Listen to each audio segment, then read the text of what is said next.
Nimetua katika jiji la Mwanza nikiwa mzima, afya njema. Hivyo namshukuru sana Mungu aliyenisafirisha. Kumbe alikuwa na makusudi makubwa, sikujua kwa akili zangu za kibinadamu.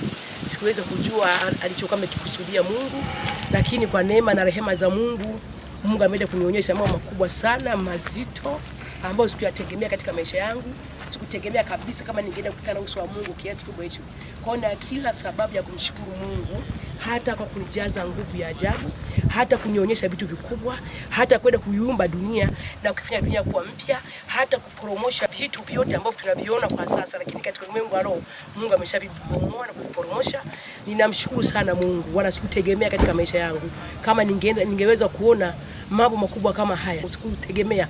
Nilikuwa najua naenda kusafiri katika safari zangu za kawaida, lakini sikutegemea kama Mungu alikuwa anakwenda kusema na mimi vitu vikubwa na kunifikisha katika lenki ya ajabu ambayo sikuifikiria wala kuizani katika maisha yangu.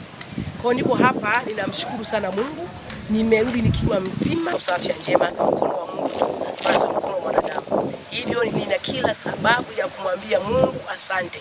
Mahali hapa niko na jopo zima la mbinguni, niko na watakatifu, niko na malaika, niko na Mungu Baba, niko na majemedari, niko na mitambo ya mbinguni. Nimekuja nikiangalia hivi, niko na mitambo ya kimbingu, niko na mbingu sima, niko na mahali hapa.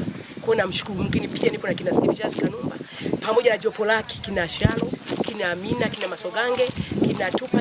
Tulisafiri nao, tumeenda nao salama na tumerudi nao salama, lakini pia bila kumsahau mtumishi wa Mungu Ogumale, tumeenda naye pia. Lakini pia bila kusahau Kobe Brian, pia tuko naye. Tulienda na watu kama 10 nao upande wa pili wa kina Steve Charles Kanumba. Tumerudi nao salama, pia na watoto wangu tumerudi nao salama kabisa, salimini bila tatizo lolote. Hivyo na kila sababu ya kumshukuru Mungu. Ninamtukuza, ameenda kunionyesha maajabu. Sikujua kama mwanzo wa dunia palikuwa na maji tu, sikujua, lakini kwa neema ya Mungu ameenda kunijuza mambo ambayo kwa akili yangu kifikiri na kutathmini na hisi kuchanganyikiwa. Kwa utukufu wa Mungu, mwanadamu nimemshuhudia hivi akigeuka udongo, nimemshuhudia mwanadamu akiwa udongo, nimeshuhudia vitu, milima, miamba ikiwa udongo, nimeshuhudia wadudu wakiwa udongo, nimeshuhudia ndege wakiwa udongo, nimeshuhudia viula wakiwa udongo, nimeshuhudia dunia hii. Kila unachokiona duniani ni udongo. Kila unachokiona katika dunia hii ni udongo. Mwanadamu, usijivunie pumzi. Mheshimu Mungu na umtumikie Mungu katika ona kweli. Sisi si kitu. Sisi ni mavumbi. Ni udongo. Nimeshuhudia kwa macho yangu. Barikiwe sana. Pia nawashukuru tu kabla ya kupokea mahali hapa. Ninawashukuru sana wana ofisi walioko mahali hapa. Sipeje watetee, washike tufike kwenye kusudi lake.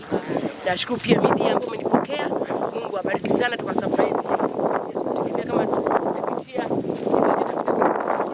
lakini nashangaa na kuja kutokezea kwenye business. Nashukuru sana, Mungu awabariki sana. Bye Tanzania, nimeshatua Tanzania Mwanza. Nazidi kuwa mdogo bado.